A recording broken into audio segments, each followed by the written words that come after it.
The Epstein files detail the sinister dealings and crimes committed by the notorious financier Jeffrey Epstein. The files were released to the public by the U.S. Department of Justice between December of 2025 and January 2026, thanks to the Epstein Files Transparency Act that was signed into law in November of 2025. Since then, many powerful and influential people have been implicated in many different crimes, and only time will tell what the punishment will be for their association with Epstein and the sordid secret life that he lived. Number 10.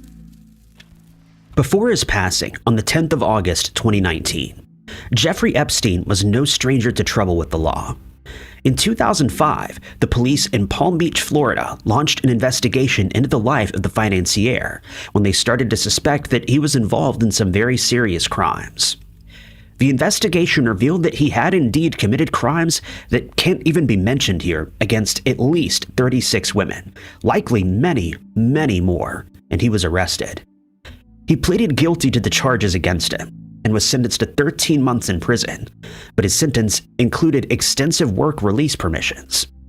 He would then be arrested again in 2019 when it came to light that he continued to commit similar crimes, along with several others that were far worse, and when the Department of Justice decided to release more than 3 million pages detailing his dealings, the severity of Epstein's crimes finally came to light. But they also showed that scientists who he had invested in the past had continued to associate with him. Epstein had invested millions of dollars in several science projects, but many of the people he was working with decided to cut ties with him as soon as they learned who he really was. This is what most people would do if they found themselves in that situation. But some scientists preferred to just turn a blind eye to the fact that Epstein had ruined the lives of hundreds of people. The reason for this is simple, according to most sources. Since research projects usually rely on grants or investments to move forward, the scientists working on these experiments would have become worried that without Epstein's support, they might run out of money and be forced to abandon the projects that they were working on. The files mentioned that he gave $800,000 to the Massachusetts Institute of Technology, but the decision to do this was instantly causing issues. 2 researchers decided to resign rather than work on a project financed by Epstein, and another was suspended when they decided to protest.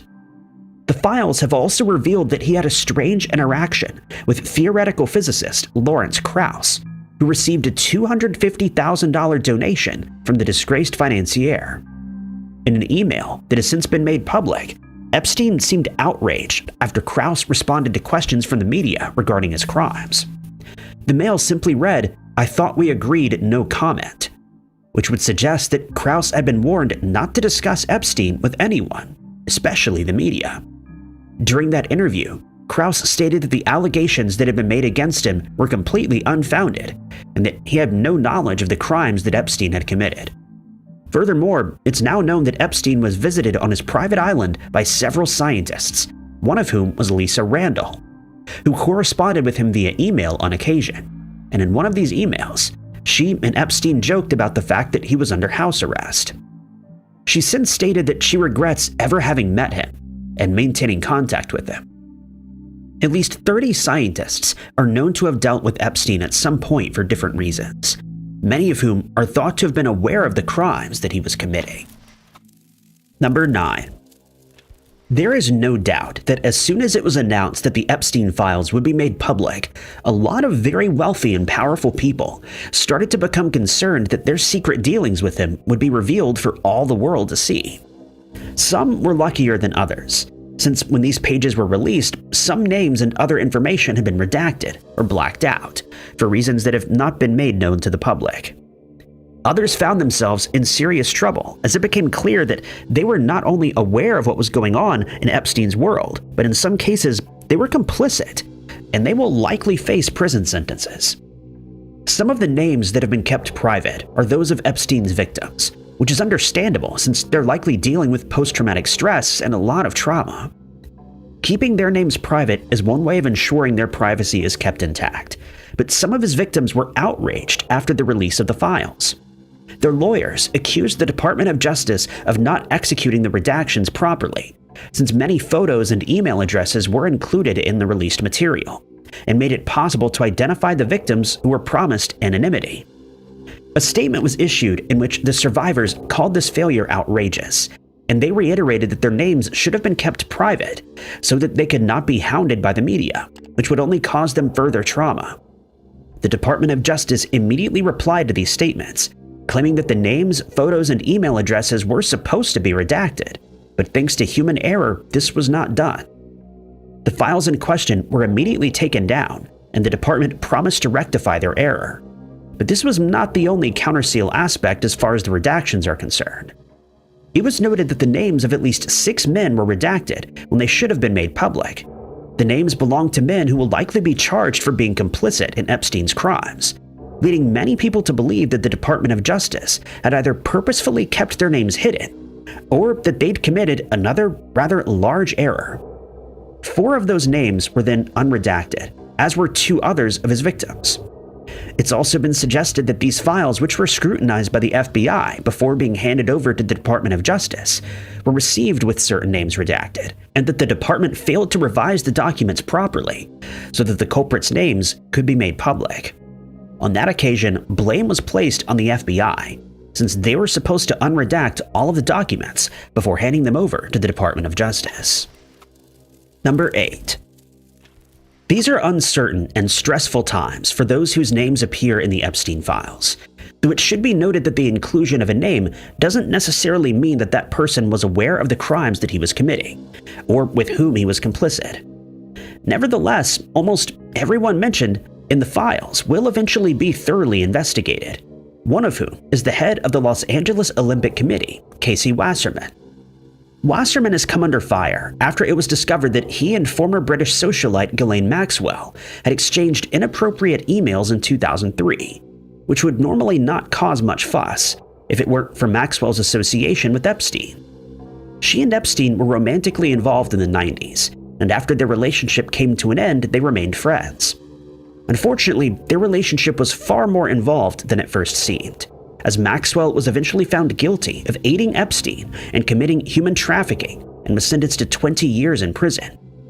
She since refused to answer any questions related to Epstein, as was evidenced during her virtual appearance in front of the House Oversight Committee in February of 2026, during which she invoked her Fifth Amendment rights.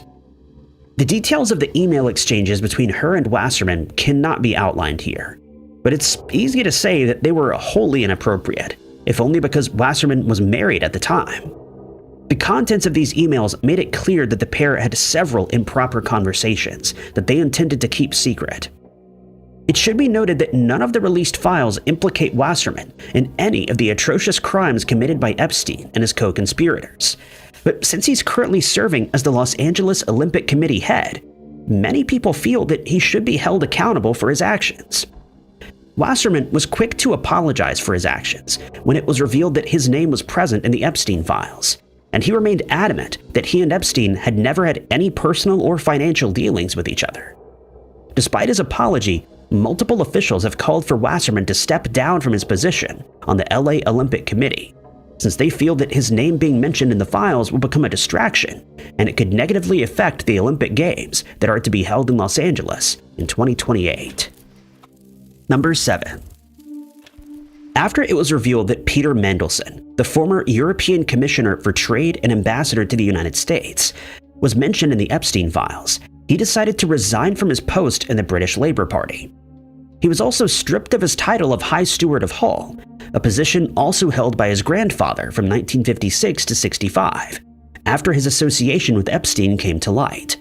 But his problems did not end there. Mandelson received an honorary doctorate from Manchester Metropolitan University, since he'd served as the institution's chancellor from 2016 to 2024. But when it came to light in 2025 that he'd been associated with Epstein, his honors were rescinded. Furthermore, he resigned from his honorary fellowship at St. Catherine's College in Oxford, which he received in 2018 when his name was reported as being included in the Epstein files in 2025. That same year, he was dismissed as the British ambassador to the United States, after it was discovered he'd continued his friendship with Epstein following the financier's conviction in 2008. To make matters worse, it was then revealed that Mandelson and his partner, Ronaldo Avila da Silva, had received payments from Epstein, and that he'd received sensitive information and email exchanges with him in 2009 and 10. In February of 2026, it was reported that the Metropolitan Police had launched an investigation into Mandelson and his dealings with Epstein, since they suspected that he was involved in further misconduct.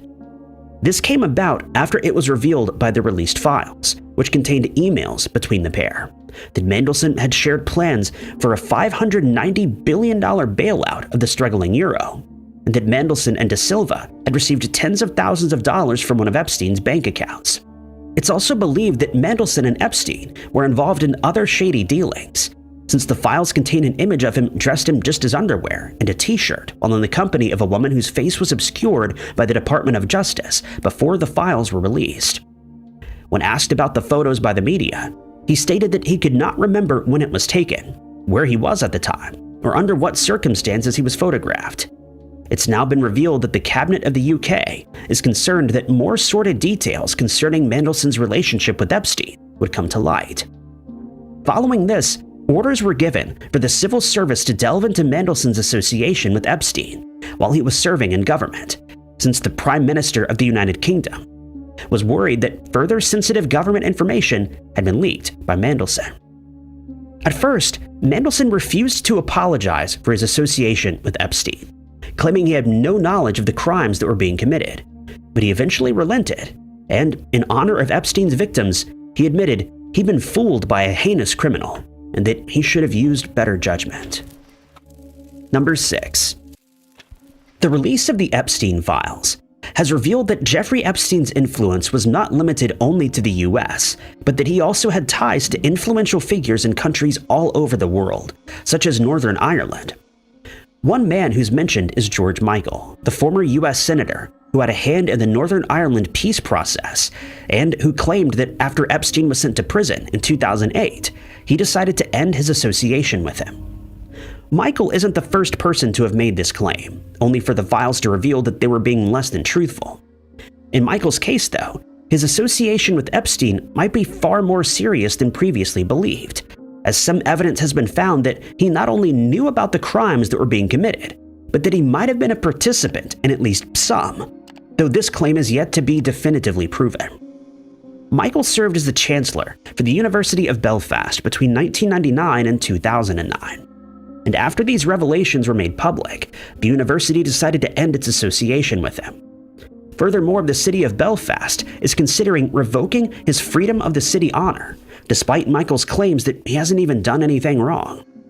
He since stated that he had no idea that Epstein was engaged in trafficking or any of the other crimes he's accused of, but just like Peter Mandelson, he expressed his regret over ever meeting Epstein, since their friendship now stands to ruin his reputation.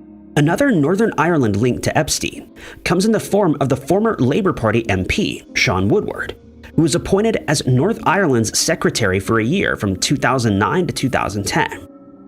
Emails contained in the released files showed that Ghislaine Maxwell told Epstein that she was planning to have dinner with Woodward at some point. During the exchange, they mistakenly referred to him as the former Prime Minister. Woodward is mentioned again in an email from 2010, in which Epstein's assistant, Leslie Groff, asks whether he should organize for Epstein and Woodward to attend a certain function. Woodward maintains he never met Epstein, and he's never had any dealings with him. As for the two invitations that were mentioned, he added he never received any correspondence from any of Epstein's employees, though he admitted that he knew Maxwell, while her father Robert served as a Labour MP. He added that everyone who was involved with the government during that time knew of Maxwell's daughter, but he remains adamant that he never spoke to her and that she never invited him to have dinner with her. Eddie Irvine, the famous Northern Ireland Formula One driver, is also mentioned in the files. By the time that the files were made public, it was no secret that he and Ghislaine Maxwell were friends, and he even joked that his name might be present in Epstein's Black Book, as he put it. It's now known that Maxwell introduced Irvine to several people connected to Epstein, and that she once tried to book tickets to a Dave Matthews concert for the F1 driver by emailing Jonathan Caden, who responded that the tickets were hard to get a hold of and that he would see what he could do. It's also known that Irvine attended several of Epstein's parties, and that he might have seen one of the financier's victims in attendance on at least one occasion. He remains adamant that these parties were nothing out of the ordinary, though, and that everyone in attendance was just having dinner together. Number 5. While a lot of uncertainty remains after the release of the Epstein files, one thing is known for certain, that he changed his trust agreement just 2 days before he lost his life in prison, much to the surprise of many people who knew him well. On the 8th of August 2019, Epstein decided that he wanted to change how his money and properties would be distributed after his passing, and it's now known that as many as 44 people stood to benefit from these changes. The sum in question is said to be about $250 million, and the changes to the agreement also included the distribution of many properties that he owned in countries around the world. The revised document was made official on the 16th of August that year, when it was signed by his lawyer, Darren Indyke. It was then also signed by Richard Kahn, Epstein's accountant, on the 17th. The document states that $50 million was to be transferred to Karina Shuliak, the last woman that Epstein was known to have dated. Along with this staggering amount of money, she was also named as the beneficiary of his ranch in New Mexico, which he named Zorro Ranch. She also stands to take possession of a property on Little St. James, another which is situated in Palm Beach, Florida, and another on the east side of Manhattan, which has been a major focus in the ongoing investigation into the crimes he committed. Furthermore, he added that she should receive a cachet of 48 diamonds and a 33-carat diamond ring, which he presented to her on one occasion when he was considering asking Shuliak to marry him. Mentioned next in the document is his lawyer, Indyke, and accountant, Kahn, who served as the co-executors of Epstein's estate. Indyke stands to receive $50 million, while Kahn is supposed to receive $25 million once the estate is settled. Ghislaine Maxwell, who's been found complicit in many of Epstein's crimes and who's currently incarcerated for her role in aiding him with his trafficking operation, is supposed to receive $10 million once she's released from prison. Mark Epstein, his brother, was slated to receive the same amount as Maxwell, and his pilot, who'd been working with him for many years, is also mentioned as being the beneficiary of $10 million. Not all of the beneficiaries of the estate are currently known, since many of the names mentioned have been redacted by the Department of Justice, but several other people stand to receive millions of dollars. Number 4. The head of the House Judiciary Committee, Representative Jamie Raskin, has called for an investigation into the Department of Justice, since it's come to his attention that the lawmakers who've been tasked with scouring through the unredacted version of Epstein files may have been spied on while doing so. As has been mentioned, more than 3 million documents have been released in the Epstein case. After this was done, certain lawmakers were tasked with identifying anyone who is complicit with Epstein, which is no mean feat, given the volume of information that needs to be processed. Sources state that the Department of Justice has made just 4 computers available for this task, which means that it could take years before the documents have been properly processed, but calls are already being made for an internal investigation. This came to be after a photo taken during a House Judiciary Committee hearing was found to contain an image of a document that detailed the search history of a member of Congress, Premila Jayapal, while she was searching through the files. The document was in the possession of Attorney General Pam Bondi, who suggested that someone had been spying on the lawmakers without their knowledge, since it also lists several of the files that have since been released to the public. Jayapal would take to her social media account to say that she found it completely unacceptable that the Department of Justice was monitoring her and those who were tasked with searching through the documents. She added that the document in question listed the exact search terms that she had used while searching through email exchanges between Epstein and others. Furthermore, she suggested that Bondi was to blame, since she suspected that she was the one who allowed for the surveillance to be carried out. Members of both the Republican and Democratic parties are demanding answers from Bondi, and before long, the hearing devolved into a shouting competition. They also demanded to know why Bondi seemed intentionally delayed in the release of the Epstein files, despite being required to do so by law, which Bondi did not adhere to. Furthermore, she was questioned about some of the names that were left redacted when the files were made available to the lawmakers, since they're thought to belong to several of his co-conspirators who were in positions of influence and power. Added to this were questions about some of the names and photos that had not been redacted, but should have been, since they detailed private information relating to some of Epstein's victims. Republican Representative Nancy Mace confirmed these allegations when she was able to make use of the Department of Justice's system, and found that someone had been tagging each and every document that had been searched. She believes that more than one person was tasked to do this, and they're almost certainly employed by the department. Each of the lawmakers has been given their own individual identification, which they use to log into the computers mentioned. These IDs were provided by a DOJ tech employee, and it's suspected that someone from their tech department is monitoring each step of the process while the documents are being processed. Number 3. Knowing what we know now, most of us will never have accepted a position as a member of Epstein's staff. Not only might they have unwittingly witnessed some atrocious crimes being committed, but thanks to the released documents, we now know that working for Epstein was no walk in the park. Juan Alessi, the manager of Epstein's Palm Beach house, has revealed that in 2001 or 2002, he was approached by Ghislaine Maxwell, who handed him an instruction booklet detailing how the financier's houses were to be managed. He stated that as soon as he started reading through the booklet, he felt degraded and unappreciated, and that in several instances he was taken aback by the instructions to the point of disbelief. One paragraph reminded all of his staff that they never saw or heard anything at any of his houses, and that they were not to answer any questions unless they were spoken to directly by either Herb, Epstein, or one of his guests. They were not allowed to discuss the lives of anyone they saw at the parties, and one instruction specifically mentioned that the activities undertaken by Epstein and Maxwell were never to be disclosed to anyone. The staff members were also not allowed to tell anyone where Epstein and Maxwell were at any given time.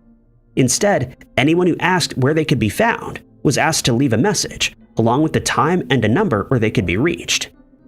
This was not up for discussion, as they're further instructed to stand firm if someone insisted on being told this information. But at the same time, they were to remain professional, showing no reaction to bullying tactics.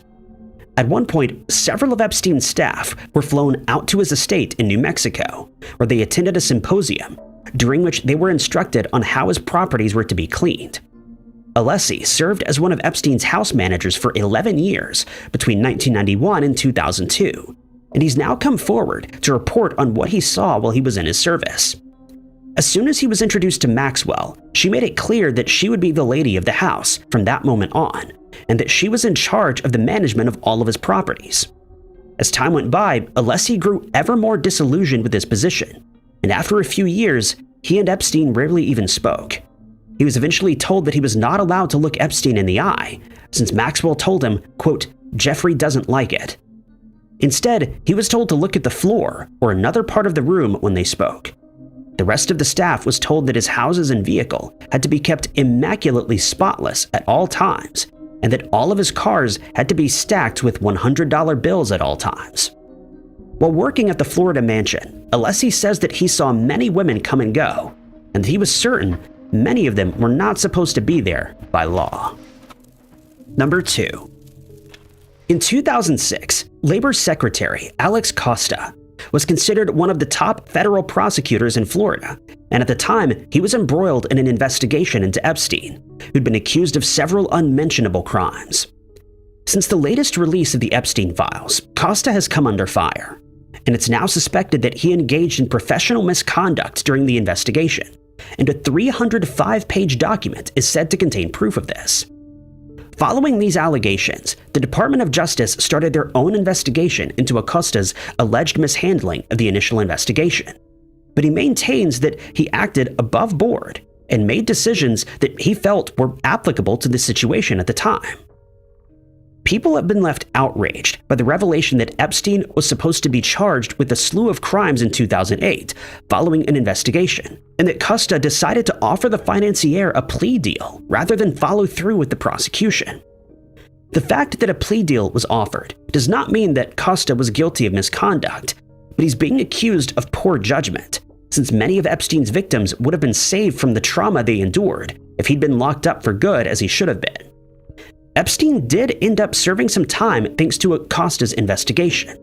But most people feel that he got off lightly, and that he should have spent the rest of his life in prison rather than being offered a plea deal that saw him walk free after just 13 months that were spent in a Palm Beach County jail, where he was allowed to be absent for 16 hours a day. As part of his sentence, he also had to pay restitution to his victims and register as an offender. The issue that most people have with this plea deal is the fact that Epstein went on to commit many more atrocious crimes against women following the completion of this sentence. Acosta has stated that when he brokered the deal, he was unaware of the scope of Epstein's crimes, and that he'd now been made aware of the fact thanks to the release of the Epstein files. He claims to have had no knowledge of the high-ranking people who were associating with Epstein, and that he only became aware of how many victims were affected after they decided to come forward. The evidence that has been collected since they came forward wasn't available to him at the time, and hence Acosta feels that the blame should be placed elsewhere, rather than on his shoulders. One of the prosecutors during the 2006 investigation, Maria Villafana, has stated that she's extremely disappointed by the fact that the Office of Professional Responsibility's 350-page report into Acosta's investigation has not been fully released to Epstein's victims, or the public as a whole. She feels that if this had been done, everyone would have been made aware of the interference that led to Epstein being handed a sentence that could be likened to a slap on the wrist for some very serious crimes. She feels that she and the FBI would have acted accordingly had they not been interfered with during the investigation, and that Epstein would have been held accountable for his unspeakable actions, which would have saved many more victims in the years that followed his release. Acosta has since been cleared of any misconduct. Number 1.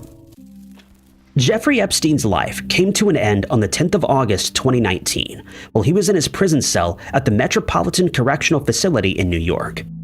Since then, many conspiracy theories regarding his passing have seen the light of day, one of which involves the guards who were present that day. As soon as news broke that Epstein was no longer alive, reporters from all over the country flocked to the facility to gather as much information as they could, and in hopes that they would be able to take a few photos of his body being transported away. Files that have now been released stated that a supervisor at the jail had a conversation with FBI agents in which he stated that officers at the jail devised a plan to remove Epstein's remains without anyone finding out. The file claims that the guards in the building decided to arrange bed sheets and boxes in a way that would fool reporters into thinking they were actually Epstein's body. These were then loaded into a vehicle belonging to the Office of the Chief Medical Examiner before the vehicle was driven away. According to the files, the plan worked perfectly, as reporters immediately started following that vehicle while guards started transporting Epstein's actual remains. He was loaded into a black vehicle and then removed from the jail without any threat of interference. The plan was put into place thanks to the sheer number of reporters that had turned up at the facility, and guards feared that they would have a tough time making it out of the area with the medical examiner's vehicle, as reporters would have almost certainly swamped it as soon as it was driven away. When an official at the jail noticed the sheer number of reporters present, he ordered the guards in question to wait for him at the loading dock with Epstein's remains, and to place him inside once the white vehicle had left the area. From there, Epstein was transported to a hospital, where it was confirmed he had passed away, and he was then returned to federal custody before finally being handed over to the medical examiner. His fingerprints were then taken at a secure facility, which was being guarded by officers. The files also revealed that guards found a note in Epstein's cell, in which he complained about the conditions that he was made to endure while incarcerated there. He was apparently unhappy about the food that he was given to eat, the state of the jail's showers, and insects that he'd found in his cell. Furthermore, the files state that the guards did all they could to resuscitate Epstein once they realized he was unresponsive, but to no avail. Furthermore, several of the guards on duty that day have been accused of not performing their duties properly. It's been revealed that some of the guards fell asleep while on duty, and that they missed welfare checks on Epstein that were supposed to be carried out at 3 a.m. and 5 a.m. that morning. It's also come to light that at least 2 CCTV cameras outside Epstein's cell were not working, and hence it's been impossible to establish a definitive timeline of what happened in the hours before he passed away. Thanks to footage from some of the working cameras, it's known that at 10:39 p.m. on the 9th of August, someone wearing an orange uniform walked up a staircase to the area where Epstein was